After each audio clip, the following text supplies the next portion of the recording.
Okay hello friends, तपाईहरुलाई Nepali bagger YouTube च्यानलको एउटा नयाँ भिडियोमा फेरि पनि स्वागत गर्न चाहन्छु। र आजको यो भिडियोमा तपाईहरुलाई मैले स्क्रिल एकाउन्टलाई कसरी क्रिएट गर्न सक्नुहुन्छ, त्यो पनि नेपालबाट, र तपाईको आफ्नै अथेन्टिक तपाईको भनौं तपाईको रियल नेम पासवर्ड अरु डकुमेन्टहरु सबै तपाईको आफ्नो युज गरेर, अथवा हामीले चाहिँ यसको लागि कसरी युज गर्न सक्छौं, मैले कसरी युज गरिरहेको छु म तपाईलाई त्यसको बारेमा बताउँछु। यसको लागि दुईवटा मेथडहरु भन्नेछु।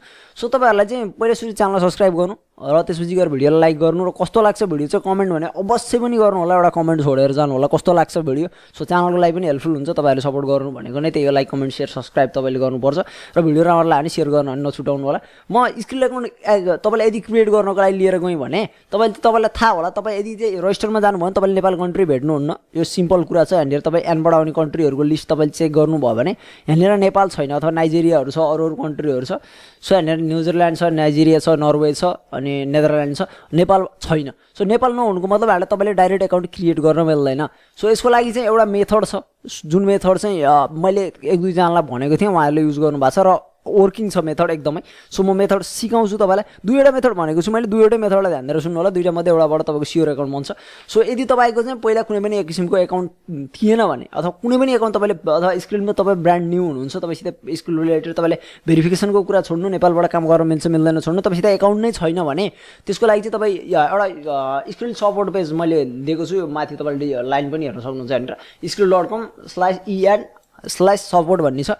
सो सपोर्टमा तपाई चाहिँ स्क्रिलको सपोर्टमा गइसकेपछि, अथवा तपाई यही पेजबाट चाहिँ तपाई सपोर्टमा जान सक्नुहुन्छ। र सिम्पल तपाईलाई मैले यहाँनिर भनिहालेँ सपोर्टमा जानु। तपाई सपोर्टमा गइसकेपछि सपोर्टमा गएर तपाईले यहाँनिर केमा जानुपर्छ भन्दा सेक्युरिटीमा जानु, अथवा एकाउन्टमा जानु, अथवा सेक्युरिटीमा, जेमा गए हुन्छ। म सेक्युरिटीमा गएँ। सो सेक्युरिटीमा गइसकेपछि तपाईले चाहिँ यहाँनिर सेक्युरिटी रिलेटेड क्वेशन छ। सो यहाँनिर चाहिँ अब सेक्युरिटीमा एकाउन्ट स्ट्याटस भन्ने छ। यहाँनिर एकाउन्ट स्ट्याटसमा क्लिक गर्नु। सो एकाउन्ट स्ट्याटसमा क्लिक गरेपछि माई एकाउन्ट, अब तपाईँ जुनसुकैमा म तपाईलाई भन्छु, तपाईले चाहिँ सेकेन्ड वानलाई क्लिक गर्नु। सो तपाईको चाहिँ दुईटै मेथडको लागि यो चाहिँ युजफुल हुन्छ। तपाईको चाहिँ पहिल्यै एकाउन्ट क्रिएटेड थियो र तपाईले पासपोर्ट एकाउन्टको डिटेल सबै बिर्सिनु भयो भने चाहिँ तपाईले यो युज गर्न सक्नुहुन्छ। अथवा तपाईलाई चाहिँ यदि नयाँ एकाउन्ट क्रिएट गर्नु छ, अथवा नयाँ तपाई डाइरेक्ट स्कुलको टिमसित कुरा गर्नु छ भने यो ठिक छ। र त्यसपछि तपाईले यहाँनिर कर्नरमा एउटा इमेल भन्ने सेक्सन देख्नुहुन्छ। सो सिम्पल इमेलमा क्लिक गर्नु। सो यो इमेलमा क्लिक गरेर तपाईले के गर्नुपर्छ म तपाईलाई भन्छु। यहाँनिर तपाईलाई एउटा बक्स खुल्छ, अथवा एउटा भनौँ एउटा मेलिङ बक्स खुलेको छ तपाईको अगाडि, तपाईले देख्न सक्नुहुन्छ। स्क्रिलको छ यो, पेसेप वेबसाइटको हुन्छ। तपाईले आफ्नो नाम, तपाईलाई लास्ट नेम, अथवा तपाईको थर, तपाईको इमेल आइडी जुनबाट तपाई स्क्रिल एकाउन्ट बनाउन चाहनुहुन्छ, र यदि तपाईको चाहिँ पहिला स्क्रिल एकाउन्ट थियो तर तपाईलाई त्यसको चाहिँ अहिले एसएस नै दिएको छैन भने त्यो लिएको चुज गर्नु। र त्यसपछि गएर एकाउन्ट भन्ने कुरालाई तपाईले सिलेक्ट गर्नु, एकाउन्टलाई सिलेक्ट गर्नु, र इस्यु भनेको छ। र तपाईले चाहिँ अब के गर्नु भन्दा यहाँनिर चाहिँ तपाईले एकदमै ध्यान दिनु है। यहाँनिर तपाईले के गर्नुपर्छ, तपाईसित अलरेडी एकाउन्ट क्रिएटेड छ भने तपाईको लागि, अथवा तपाईको एकाउन्ट छ तर तपाईसित एसएस छैन, अहिले धेरै पहिला क्रिएट गर्नुभएको, डकुमेन्ट भेरिफिकेसनको प्रब्लम भयो, अनेक कारणले छैन भने चाहिँ त्यसको लागि चाहिँ तपाईँ रिओपन गर्नु। एउटा रिओपन एकाउन्टमा जानु हैन। अरू तपाईको चाहिँ एकाउन्ट लगइन गर्न सक्नु भएन भने चाहिँ I can't login in my एकाउन्टमा जानु, र तपाईँ नयाँ एकाउन्ट क्रिएट गर्न चाहनुहुन्छ आई वान्ट टु रिओपनमा क्लिक गर्नु। रिओपनको मतलब छुट्टै हुन्छ। सो तपाईले यसको लागि ढुकाउनु, तर तपाईले यहाँ इमेल दिनु एउटा, र त्यसपछि गएर यो हुन्छ 9 कति हुन्छ 45 हुन्छ। सो यहाँनिर 45 लेख्नु, र त्यसपछि गएर सेन्ड गरिदिनु। सो यो सेन्ड गरेपछि तपाईलाई एउटा मेल आउँछ। त्यो मेल दुई टाइपको हुनसक्छ। एउटा चाहिँ हुनसक्छ कि तपाईको लागि एउटा ब्रान्ड न्यू एकाउन्ट क्रिएट गरिदिएको छ यो इमेलमा भनेर आउन सक्छ, एकाउन्ट क्रिएट भएको छ भनेर। र अर्को एउटा मेल आउन सक्छ, त्यसमा चाहिँ तपाईको एकाउन्ट छैन हामीसित, अथवा तपाईको एकाउन्ट क्रिएटेड भएको छैन पहिला भनेर आउन सक्छ। सो त्यो आएपछि तपाईले के गर्नुपर्छ भन्दा मेरो चाहिँ एकाउन्ट थियो, सो मैले चाहिँ पहिला डिजेबल गरेँ, म रिइनेबल गर्न चाहन्छु, अथवा मैले पहिला क्लोज गरेको एकाउन्ट र अहिले चाहिँ म फेरि एकाउन्ट क्रिएट गर्न चाहन्छु, आई हेभ माई डकुमेन्ट भन्नु, म डकुमेन्ट प्रोभाइड गर्न सक्छु भन्नु। योबाट स्योर क्रिएट हुन्छ।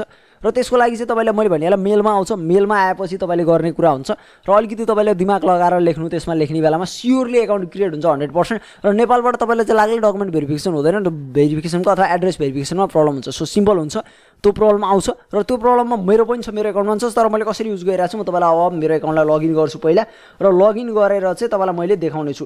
र मैले के भन्दैछु भन्दा तपाईलाई तपाईको चाहिँ यसरी भन्दैमा तपाईको 100% एकाउन्ट क्रिएटै हुन्छ भन्ने चाहिँ होइन, तर तपाईको लागि यो एउटा उपाय हो, यो मेथड हो। र यो मेथडले केही मान्छेको एकाउन्ट क्रिएट भएको छ, स्योर 100% तपाईको हुन सक्ने चान्स छ।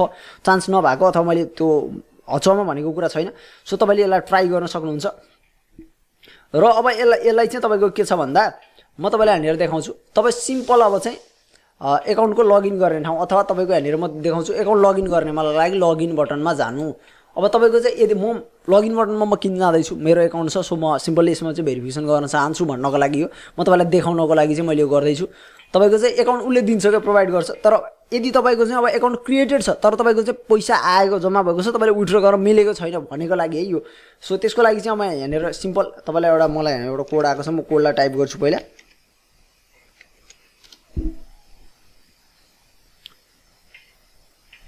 सो यहाँनिर तपाईँले लगइन गरिसकेको छु मैले मेरो एकाउन्टलाई सो मेरो लगइन एकाउन्टमा तपाईँले यहाँनिर ड्यासबोर्डमै तपाईँले देख्न सक्नुहुन्छ रिसेन्ट एक्टिभिटीमा मेरो चाहिँ यहाँनिर पैसा आएको पनि छ र तपाईँको चाहिँ यहाँनिर विथड्र भएको छ मेरो $51 को तपाईँलाई म यसको चाहिँ रिसिप्ट पुरा देखाउन चाहन्छु withdraw with global IME bank limited भनेको छ मेरो ग्लोबलको ब्याङ्कको एकाउन्टमा मैले यसलाई विथड्र गरेको छु र तपाईँको चाहिँ यहाँनिर ट्रान्जेक्सन आइडी तपाईँले चेक गर्न सक्नुहुन्छ एकदमै अथेन्टिक छ मैले कुनै पनि फेक कुरा देखाएको छैन यो भयो र फी चाहिँ एकदमै अलिकति बढी हुन्छ हैन सो यस्तो चाहिँ तपाईको अब एकाउन्ट हानेर विथड्र गर्ने बेला तपाईलाई चाहिँ देखाउँदैन सो विथड्रमा तपाई जानुभयो भने मेरो अहिले चाहिँ अहिले ब्यालेन्स छैन हैन मैले सबै भाती सबै विथड्र गरेको थिएँ सो मेरो ब्यालेन्स छैन तर ब्यालेन्समा तपाई यदि विथड्रमा जानुभयो भने तपाईको चाहिँ एकाउन्ट त्यहाँ एड गर्न माग्छ तपाई इसेवा चाहनुहुन्छ कि तपाई ब्याङ्क चाहनुहुन्छ भनेर यदि तपाईसित चाहिँ एड्रेस भेरिफिकेसन गर्ने कुनै पनि उपाय छैन भने अथवा तपाईको यदि एड्रेस भेरिफिकेसन भएको छैन भने यसमा किनकि धेरै गाह्रो छ इन्टरनेट बिल अथवा वाटर बिल भन्छ तर नेपालकोबाट कोही बेला समस्या हुन्छ इसेवाबाट चाहिँ अहिलेको लागि सो इसेवालाई चुज नगर्नु सिम्पल ब्याङ्कलाई चुज गर्नु र ब्याङ्कलाई चुज गरेर तपाईको ब्याङ्क एकाउन्टको डिटेल दिनु र त्यसको लागि चाहिँ शिफ्ट कोड माग्छ तपाईलाई तपाईको ब्याङ्कसित कुरा गरेर तपाईले सोध्न सक्नुहुन्छ त अनलाइनमा तपाईको ब्याङ्कको शिफ्ट कोड भनेर सर्च गर्नुभयो भने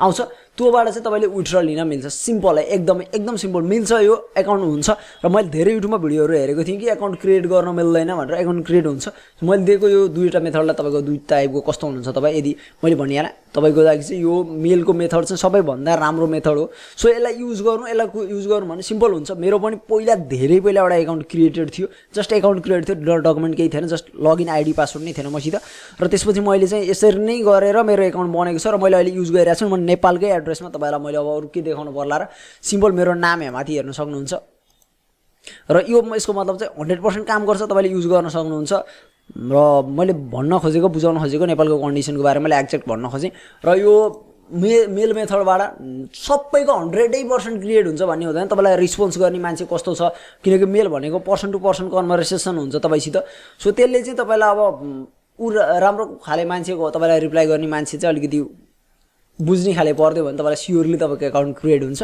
र मान्छे हेरेर हुन्छ सो ट्राई गर्नु यो मेथड होप काम गर्ने चाहिँ एक दुईटा इमेलबाट एकैचोटी ट्राई नगर्नु एकचोटी गर्नु फेरि अर्को गर्नु एक दुईटा गर्दाखेरि स्योर तपाईको एकाउन्ट क्रिएट हुन्छ र तपाईलाई कुनै पनि प्रब्लम भयो एकाउन्ट क्रिएट गर्न रिलेटेड भने तपाईले कमेन्ट गर्न सक्नुहुन्छ र यो नै मेथड हो यो भन्दा अरु उपाय छैन नेपालको लागि अहिले सो तपाई बिजनेसको लागि जानुहुन्छ भने धेरै झन्झट छ सो बिजनेसतिर नजानु अहिले सो तपाईले पर्सनल एकाउन्ट नै क्रिएट गर्नु नेपालकै क्रिएट गर्नु फेक आइडी राखेर क्रिएट नगर्नु तपाईलाई धेरै नै समस्या पनि हुन्छ पछि तपाईले चाहिँ यदि चाहिँ अब मैले भने इन्डिया राखेर गर्नुभयो भने चाहिँ धेरै समस्या हुन्छ सो तपाई यदि रिस्क लिन चाहनुहुन्छ भने इन्डिया राखेर रजिस्टर गर्नु एकदमै सिम्पली हुन्छ तर डकुमेन्ट भेरिफिकेसन माग्दिन्छ फेरि त्यसको लागि तपाईलाई झ्याउ हुन्छ सो नेपालकै राख्नु नेपालकैबाट अथेन्टिक गर्ने ट्राई गर्नु कुनै पनि समस्या हुँदैन thanks for watching this video हो तपाईलाई भिडियो राम्रो लाग्यो मैले भन्न खोजेको कुरा राम्रो लाग्यो स्किल रिलेटेड म तपाईलाई चाहिँ एउटा म प्रोपर पुरै गरेको नै भिडियो तपाईलाई पनि दिनेछु फेरि म एउटा एकाउन्ट बनाउँछु मेरो परिवारको कसैको नामबाट र तपाईलाई देखाउने छु सो यदि तपाई त्यो भिडियो हेर्न चाहनुहुन्छ भने चाहिँ कमेन्ट गर्नु होला भिडियोलाई लाइक गर्नु च्यानल सब्स्क्राइब गर्नुस् कस्तो लाग्यो भिडियो कमेन्ट गरेर भने जानकारी दिन नछुटाउनु होला